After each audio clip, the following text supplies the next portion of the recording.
All right, it's another edition of the Blue-White Breakdown. That's Bob Flounders and me, Dave Jones. Plus, we have yet another incredible special guest. I'm patting myself on the back again because we have with us author, historian, and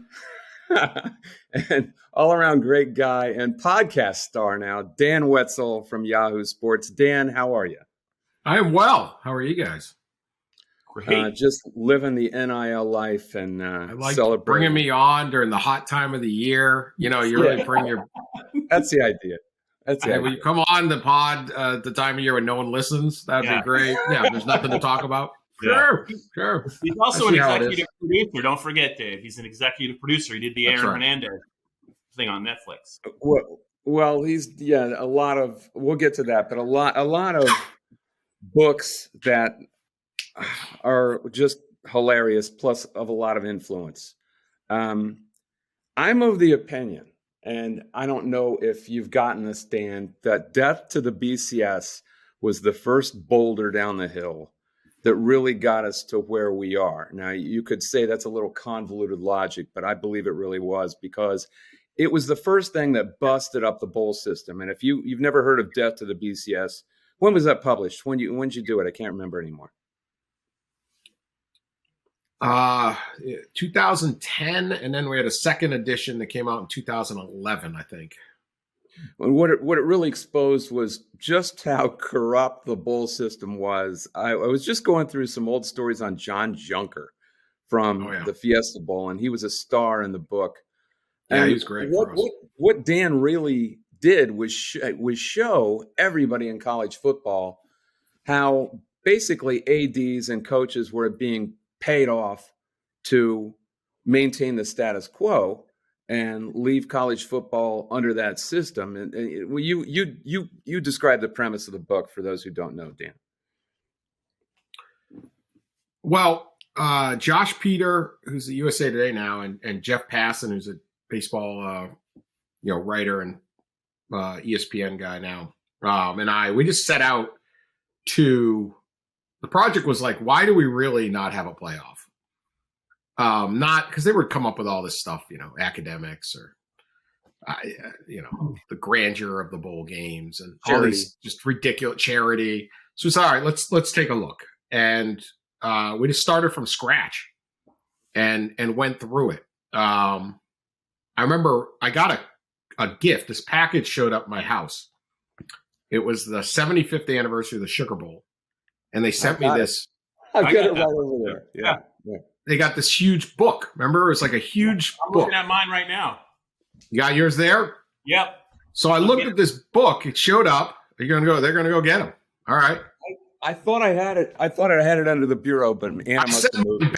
I sent mine back. It gathered so much dust.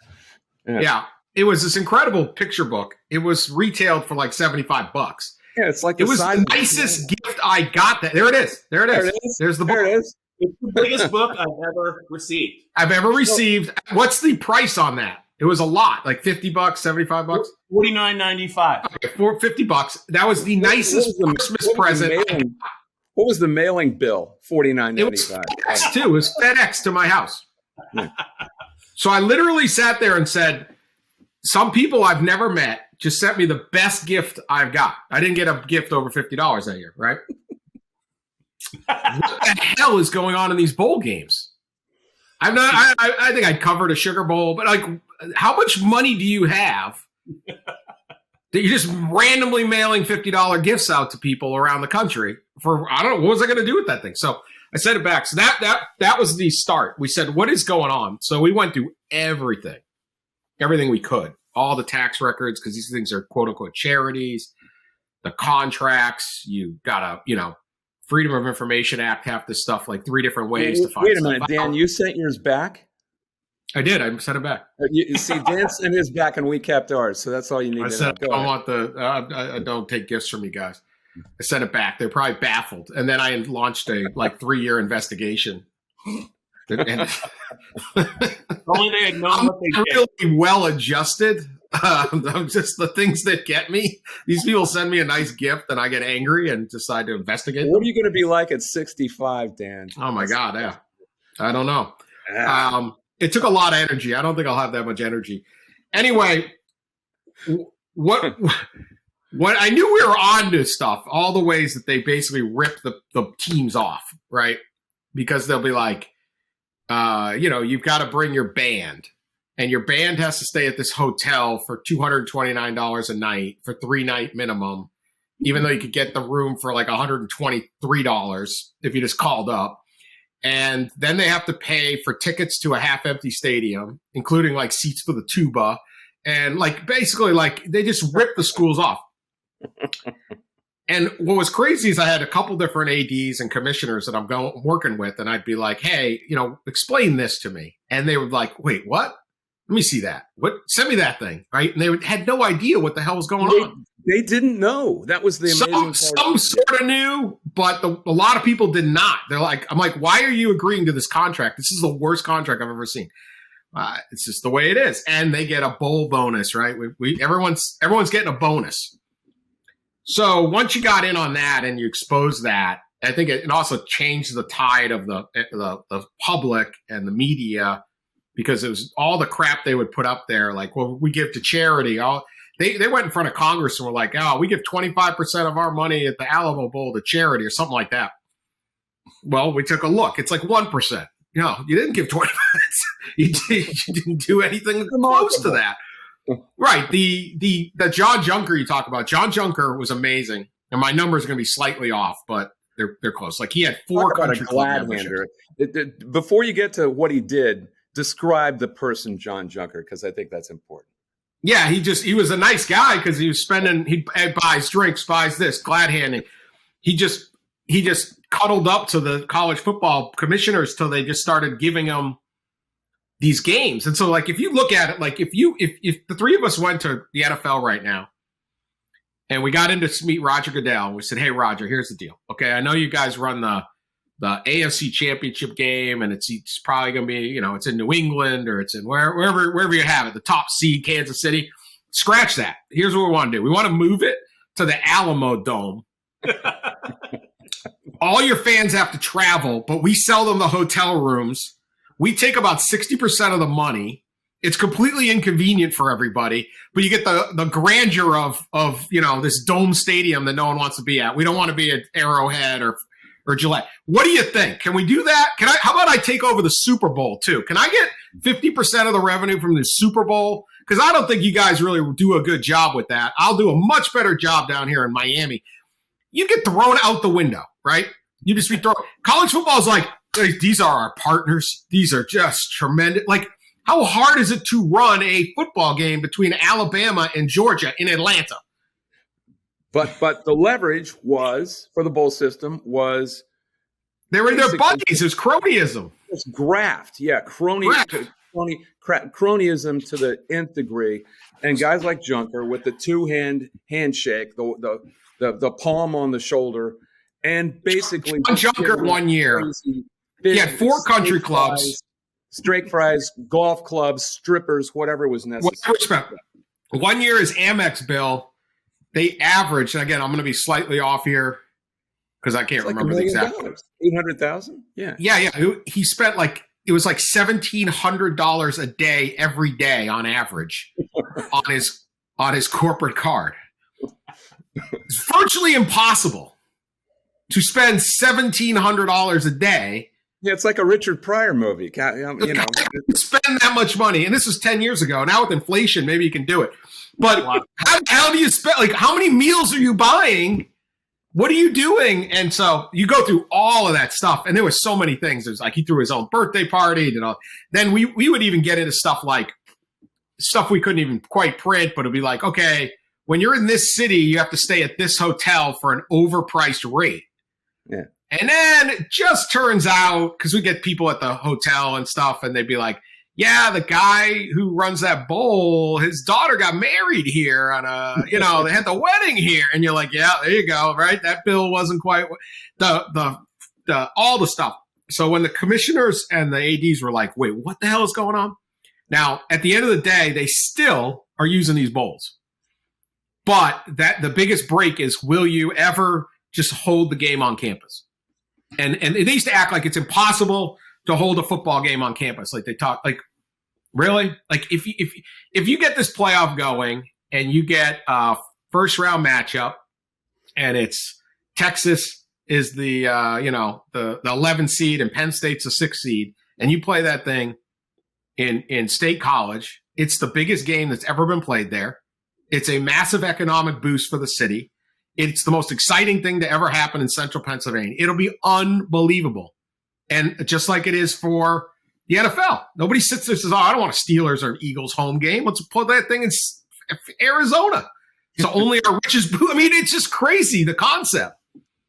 But this is what they do. Who would give up a Steelers home game? Nobody.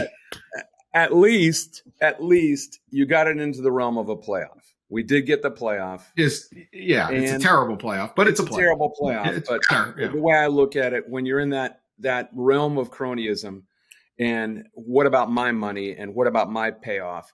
It's incremental steps, and we are probably 1 or 2 steps from where the whole thing, where you intended it to be, what you showed could happen. So at least there's that.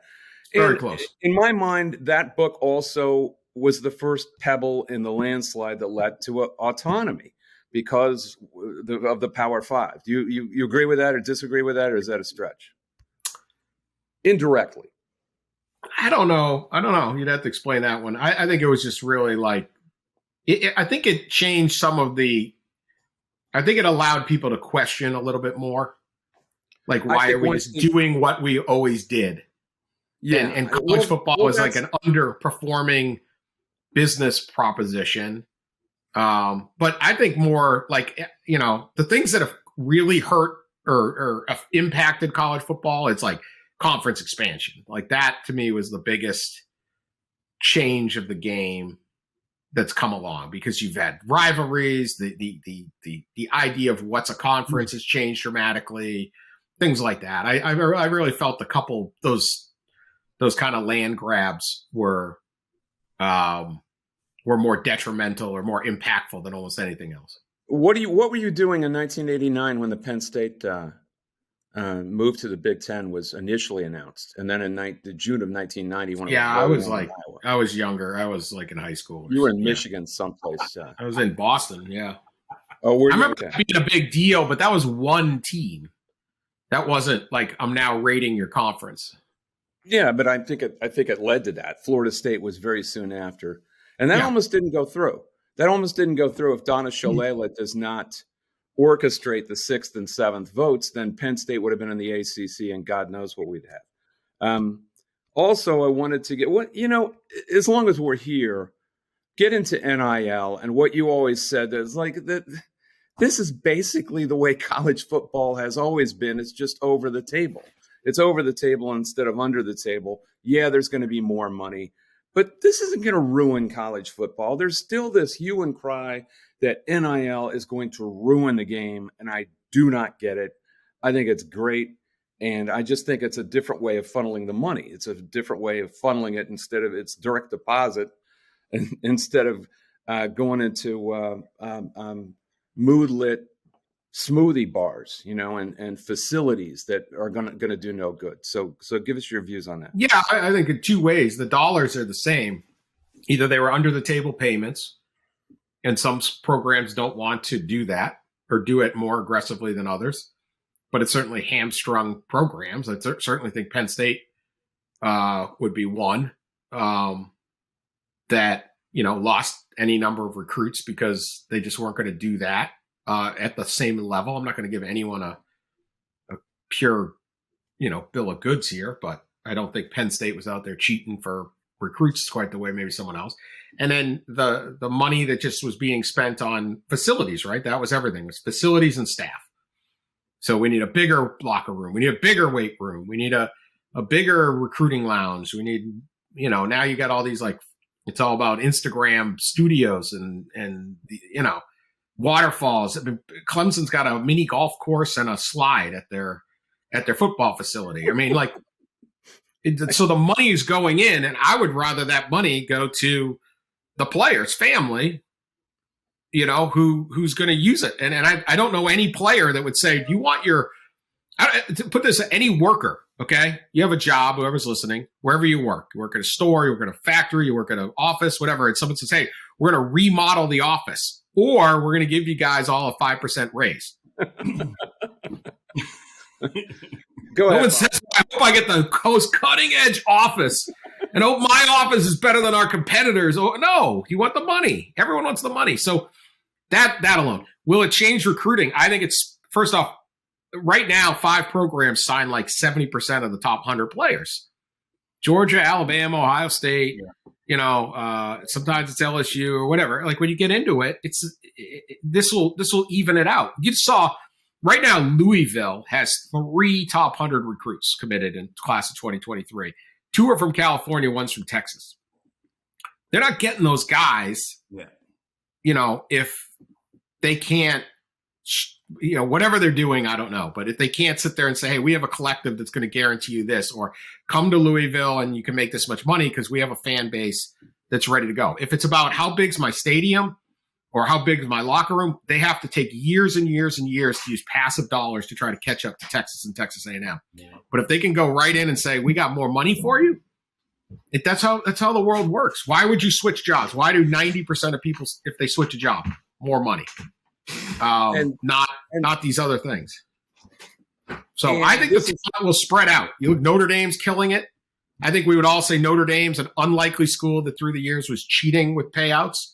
Well, if they can now pay a little bit, look at how many kids go Notre Dame. I think it's going to be good fun. Anyone with donor collectives who get serious and channel and concentrate, they're gonna make out. You could see. I don't know what kind of money that certain alumni associations have, but you could see that entering into it. Who knows? Somebody like Arizona, who has always had crappy facilities, if they're paying big money to these players, maybe Pac-12 schools start getting into it. I don't know. Why not Penn State? How much money's Penn State got? I never struck me as poor. No. There's more money at Penn State, more alums, wealthier, bigger endowment, more Michigan, everything than some school in the South. Yeah. Go ahead, Bob. Dan, for the good of the Big Ten, and I know you have some Big Ten roots, what do you think should come next? Divisional realignment or no divisions at all, with an eye towards getting maybe the best teams positioned for, the playoffs and all that good stuff? What would you like to see? Super tricky. Obviously, the divisions are just an artificial construct and don't really make a lot of sense. And you get a very boring Big Ten title game most of the time, right? Michigan, Iowa last year, Ohio State, Northwestern. Northwestern kind of held off Ohio State a little bit. That was kind of a weird year. Obviously, if we're ranking the programs, 4 of the top 5, if not 4 of the top 4 are in the East. That said, so ideally no division. I don't think they should have a division. But you do have that fear of last year you would have had this great moment of Michigan, Ohio State, and then the next week you get to play again. Right.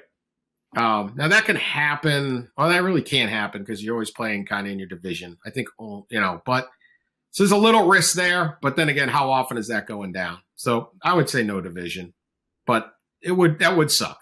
Because that was like a great Big Ten game. And Michigan is so excited they finally beat Ohio State. They get past Ohio State. And then if they had this, and I think that's what, maybe Iowa would have made it anyway. I don't know. But if all of a sudden you're like, okay, cool, you beat us this week up in Ann Arbor, but now we play again in Indy.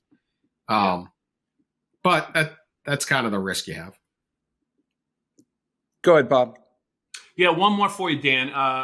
Going into this year, what does your top 5 ranking look like for Big Ten coaches? Because I think once you get past Ohio State, I think the next 4 can go in a lot of different directions, depending on how you look at the coach and if he's doing more with less and all that good stuff. What would your top 5 look like? And I'm curious to see what you think about James Franklin this year. Top 5 Big Ten coaches. Yeah. Yeah, so you get this bit where it's like, all right, you got to put like Pat Fitzgerald, in the top like 2 or something like that. Almost, right? Just historically, he totally maxes it out. Then again, like recruiting is a major part of the job, because what Urban Meyer showed to the Big Ten is it's not about coaching them up; it's going to get them. Yeah, and that's when Ohio State's program went from reachable, competitive. Other teams could be competitive to get out of the way. We're way better than all of you. And that was Urban Meyer bringing an SEC mindset. So, who do you think does the best job? I guess is another way of phrasing it. well, I'm going to say I think Franklin's doing pretty well. Obviously, it's been a little bit disappointing, but I do think he brings a pretty good mix of recruiting and coaching to the table. I'm not down on James Franklin at all. I mean, I think it's just a hard question a little bit. I mean, what do you do with Harbaugh? His recruiting isn't really all that great, but they just wins it. Ryan Day's doing pretty well, but are they slipping or not? Right? Like, can they do 10-2 again? And you sit there and say, all right, there's a problem here. Yeah. They could also go 12-0 this year. Obviously, Kirk Ferentz and, like I said, Fitzgerald, super solid. Scott Frost, not so good. I don't know. I think obviously Penn State, especially now that Michigan has broken through, I'm sure Penn State fans have the right to expect that they can break through and win one. And there's no reason that they shouldn't be able to. So if at that standard, no, he hasn't gotten it done. But it's been, it's been pretty good. It's been pretty good. No Mel Tucker mentioned there. I'm surprised. It's 1 year. That's what I thought. Book odds on Urban Meyer's next school, and I'm of the opinion he has not poisoned himself in the world of college football. What's toxic enough to poison you in the world of college football? I just don't buy it. I think somebody's going to bite. Who's it going to be? I think there's parameters here. I think something like Arizona State. That's right. Yeah, I would have said Arizona State. I don't think he can get the big dog program. No, first up, SC's taken. Right. I don't think Notre Dame wouldn't want him. Does he come back into the Big Ten? Like, what does he take? Penn State or Michigan? But he's not going to slum it like Charlie Weiss at Kansas. He's just not going to do that. Not going to do Kansas, but he's not going to just he's not going to do Steve Spurrier either, where it's like, I'll take South Carolina and I'll get us to Atlanta, or like he's not going back into the SEC to get beat up there. I think the key is Auburn could open this year, right? That's a great program. Yeah. They've won national championships this century. But he's not taking that. So I could see him just switching totally up and saying, I'm going out here and trying something totally new. And Arizona State's always been everyone's always looked around Arizona State and said, what the hell? Why is this not work? Right. And that's the way I feel about it. Maybe I don't think he'll get it. He may be too toxic. I don't think there's any such thing in college football. I don't think there's any such thing. He also would have to coach in a different time. It's a totally different era. Like, I don't know. Although he'd get into the NIL, he he just wants players. And I want to get into how did you get involved in the Aaron Hernandez project, the Killer Inside? How did that come about? Well, I covered the story from the moment of Odin Lloyd getting murdered and Hernandez becoming a suspect. So from the start, I covered the story. The progression of everything. I covered both of his trials, one for Odin Lloyd and one for Daniel De Abreu and Safira Furtado up in Boston. So I just, I was on top of it. And Kevin Armstrong, who writes for used to write for the New York Daily News, he's now at the Newark Star Ledger, NJ.com. He and I were looking for ways to kind of tell the whole story. Whether it was a book or a documentary or something like that. And we just kind of, we worked with some production companies, Blackfin mainly out of New York. And yeah, it was a long process, but finally got it up on Netflix. But crazy story, right? I mean, sometimes you're just working a story that's so enormous that you're just like, this is like too much to write one column, describe it. And the longer you were on it, the more you know that other people don't know. And you're absolutely. I wish we wanted to write a book. We could never get a book publisher. It was kind of weird. Well, this is better, isn't it? It is better, but I still there was more stuff that we wanted to do. But we could have sold a gazillion books attached to a Netflix doc. Now I called you. We did not. But you know the Sandusky story, right? It's so enormous. Yeah. If you go to all the tentacles of the Sandusky story and all the different ways, let's just not even taking a side, as I know there are sides, right? But if you just try to cover that entire thing, and it's been a documentary, and it's so enormous. It's like, this isn't a one or two stories. And I don't think anyone's done it completely, because there's 5 or 6 different threads that you could attach. It's legitimately, you could do an 8-part series easy on Sandusky, because there were so many threads, and people don't want to look into like, well, what's this impact? Or what if we question this? Like, well, if you really open it up, there's all sorts of angles and stuff on Sandusky. It would be like The Wire with different perspectives. Yes, there's a whole bunch of different perspectives on Sandusky. Yeah. It's not as neat and tidy as everyone wants to make it be. And Penn State fans know that. When I did something on Art Howe and how he was smeared in his portrayal of Moneyball, which is a movie I really like, but that's why it was seductive. And I called you up specifically because I knew what happened to Glory Road, which was a really good book he wrote on Don Haskins and the Texas Western team and what he did. It was a terrific book, and then it became Disneyfied. And that's what you do when you sign off on a movie. What happened? Because I think it's a really interesting story, and I couldn't use much of it in what I wrote. Yeah, I mean, they saw when they gave, Haskins and all the players on that 66 Texas Western team, the first team with all African-American starters, they signed their life rights to Disney, and you give them the rights to tell the story the way they want to tell the story. And I've worked enough in Hollywood that like accuracy is just it's an impediment. It's something that's there, sort of inspired by a true story, based on a true story. They'll just take incredible liberties.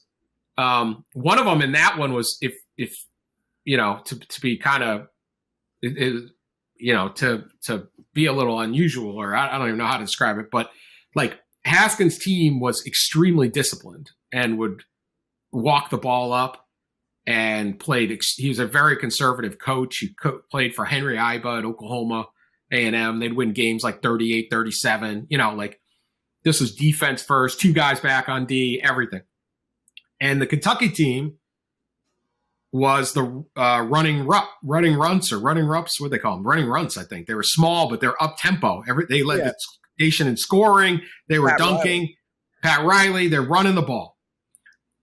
So the stereotype would be the all-white team is the slap the floor, all-defense team, and the African-American team's playing Showtime Lakers. And it's the exact opposite. And so they kind of struggled with that. It's things like that, and they just some of the passes. It's all little stuff, right? It's a movie, though. Like Haskins would get all upset. I would never have let Bobby Joe Hill throw a behind the back half-court pass on. It's a movie, man. Like, it's got to be entertaining. The way you guys play basketball is freaking horrible. Nobody wanted to watch. Nobody wanted to watch that. But what he told me is that he was playing 5 black starters from the beginning of the season. So there's little stuff, and then all the other stuff. So they're going to invent girlfriends and all these conflicts. But the big one was he played 5 African-American stars the whole season. And in the movie, they make it more dramatic that the night before the title game, they have a meeting, and he has a meeting with the team to discuss his starting lineup, which, come on, right? Not happening in 1966. Yeah. But he said the whole year, he said, these are my best 5. I'm starting these guys all year. But in the movie, he succumbs to the pressure and won't play 5 until the end. And then he just basically says, screw it, I'm doing what's best for the team, which is a great movie moment, right? Yeah, it gives you a dramatic crescendo. It's a dramatic crescendo. It's not true. it's not true. And for Don Haskins, it was very hurtful because he said, you made me out to be a coward for the previous 4 months. Like, I'm listening to these racists saying you got to play a white guy. Hell no, I didn't. And that was very bothersome to him. And you can understand that. But now, unlike the Art Howe thing, who never gets the payoff, my thing's like, dude, anyone walking out of this movie thinks you're the hero. But in his thing, it's like, this is how movies are made. These sports movies are what they are, right? It's a good story, but it isn't accurate. Always. But whenever you hear based on a true story, it can be total bullshit. It's not true. Yeah, based on a true story is whatever, right? And I can't let you go without mentioning Run and Rebel, your your autobiography of Jerry Tarkanian, which is. Can I get a copy of that? Is it completely out of print or what? Because it's like one of the greatest books that I believe you said, nobody ever read. And it's incredible. Cold classic. Yeah, cold classic. You can find one, read it. No, it really is. It's a great book. So somebody brought it up to me about a year ago, and I reread a bunch of it, and I was laughing so hard. And so it's one story after another. Yeah, but the whole book is. I just said, "What is it like if you could have dinner with Jerry Tarkanian and just say, tell me your 100 best stories?" And it just goes from one to the next to the next. There's not a lot of narrative or plot arc. It's just sort of like next recruit. Yeah, totally insane recruiting stories from Jerry Tarkanian. Tell him the one about Frank Sinatra trying to recruit a couple players. Yeah, all right. I'll tell you this. Maybe I'll tell two. But I'll tell this one. So he's got he's out in Vegas, and Tark's coaching in Vegas, and Frank Sinatra is out there doing shows at whatever casino, and so Frank becomes a fan of the team, and he says, and Tark's always thinking of like recruiting angles. One of the reasons he would get in trouble with the NCAA, but then not, is they didn't have the rule written that he was about to violate. Right. The spirit of the rule was getting annihilated, but it wasn't actually written. And this would be an example of that. So Frank Sinatra says, "Hey, Jerry, anything I could ever do to help the program, you let me know and I'll do it." And I think Frank probably figured nobody ever actually asked Frank Sinatra for a thing. And if you're younger than the Frank Sinatra crowd, like this is like, I don't know, asking Jay-Z or the biggest star in the world, right? She says, "Well, actually, Frank," so he gets to thinking and he calls Frank up and says, "Actually, we're recruiting a kid named Michael Korn from Jersey City, from Jersey City, New Jersey. His mother's Italian. And I'm supposed to go in on a recruiting visit to meet with him like next week. But instead, what I'd like to have do is just tell him I'm coming. But when they open the door, it's you." I forgot that part. All right. That's yeah. So Frank is like, "I actually got to be back in New York anyway. Let's do it." So the story goes, this is Tark telling the stories. Okay. So, we did some fact checking, but whatever, print it. Right. And Frank had this bodyguard named Gilly, who they said was so loyal that when Frank died, Gilly volunteered to get buried for him. That's how loyal Frank was. You can only imagine. So and Tark's like, "Look, you're a big star with the Italians, and you're from Hoboken, New Jersey, right next to Jersey City. This is going to be great." And he's thinking, Frank goes in, beats the mom, sings a couple songs, tells him to sign with his buddy Jerry out in Vegas, and we're getting Michael Korn. So sure enough, door opens, Frank Sinatra at the door. Family's blown away. What the hell? So he comes in, tells a couple stories, sings a couple songs, tells him to go sign with UNLV. He leaves, calls him. How do you think it goes? "It's good. I think you got him. He's gonna come to UNLV." 2 days later, he signs with North Carolina. Michael Korn goes to North Carolina.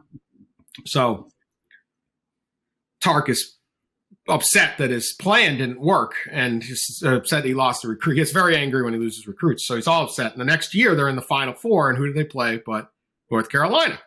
And freshman Michael Korn scores like 32 points on UNLV in this game, or something. He just absolutely destroys them in this game. And at one point, Tark was standing on the bench, and he just turns around and punches his seat. Says that effing Frank Sinatra, he sure can sing, but he can't recruit for shit.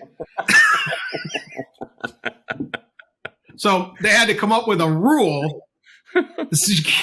You can't send celebrities in to home visits, right? So again, it's not cheating because no one thought, well, we need to have a rule to stop Frank Sinatra from going out on recruiting visits, right? I'll give you one more. You got time for one more? Yeah, sure. This is my favorite Tark story of all time. The same concept, right? Just hadn't really thought of everything through. So he's recruiting a guy named Clifford Lee. There's a kid named Clifford Lee. He's a 7-footer from LA. And he could run and all this stuff. Everyone is after Clifford Lee, Kentucky and Kansas, UCLA, everything. UNLV's in there recruiting. He likes me, but he's probably going to go into these bigger schools. And then Clifford Lee gets caught stealing something and gets put into juvenile detention. Gets put in the El Camino de Robles Juvenile Detention Center in Los Angeles. So he's a high school senior. So everyone backs off, right? Because he's now, felon. Which tends to hurt the recruiting process. But not for Jerry Tarkanian.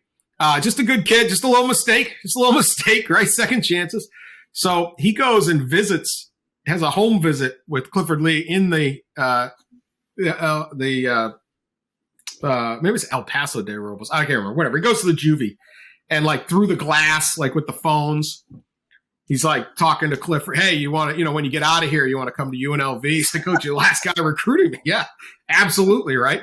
They get him the scholarship paper. He signs inside the detention center. So he's going to get his GED, get out, show up at campus, and Tark's got this 7-footer that everyone in the world wants. And this is great. This theft charge is a positive, right? So he's sitting out in Vegas, and they get a new president at UNLV comes in. And obviously UNLV, particularly back in whenever this was, early 80s, 70, this is not the Harvard of the West. So they're basically a commuter school in Vegas. And the president of the school says, all right, you know what we're going to do? We're going to try to get some better students in here. So it doesn't matter where you go to high school. You go in Vegas, go in LA, go in Harrisburg, Pennsylvania, whatever high school you graduate from. If you are the valedictorian of your high school class, you get a full ride to UNLV. Maybe somebody will get a couple kids who, some smart kids in here will do it. So I'm thinking of the welcome fellow scholars sign. Right. Welcome scholars. So Tark sees this in the paper and he says, man, this is great, guys. Telling the assistants, if we could get a valedictorian, then it's like an extra player. He's on academic scholarship, free ride. And we could then have 14 players instead of 13. We get another dude. And one of the assistants goes, Tark, man, we ain't exactly recruiting valedictorians around here. This is the UNLV running Rebels. And then someone says, yeah, maybe Cliff Lee can be the valedictorian. And Tark goes, wait, is that possible? So he goes, we could make Clifford Lee the valedictorian of the Juvenile Detention Center GED program. Of the bad boys home. Paso de Robles Juvenile Detention Center. The bad boys home is my we will make him the valedictorian. Everyone's laughing. Work? There's no such thing. Send an assistant coach down to the detention center, meets the guy who, waits outside for the guy who runs the GED pro. Say, can we make Cliff Lee the valedictorian of the GED? We don't have valedictorians. Here's $500. He's the valedictorian, right? Sign this paper. Cliff Lee, valedictorian of a GED program. So they bring it back to campus. Now, even at UNLV, there is some skepticism on this academic scholarship. So they're the admissions is pushing back a little bit on we're going to give a free ride to this kid.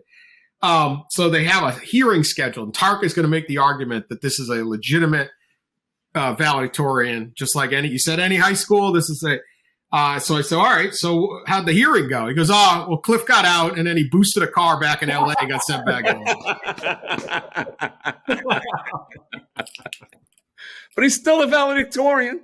He did get his GED because of the old running Rebels. So in his class. Dan Wetzel, listen to him every week on one of the best, if not the best, podcasts in the country with Pat Forty, College Football Inquirer. Dan, thanks a ton. I think this is our longest show, wasn't it, Bob? But it was worth it, right? Definitely. Sorry, I had to worth do Tarkanian multiple stories for sure. The For Tark sure. stories. It's a whole different thing. You gotta bring Can't beat it. And there's more where those came from. All right. Take it easy. Take Talk it to easy. you guys later. Dan. Thank you. Thank you, Dan. See you guys soon.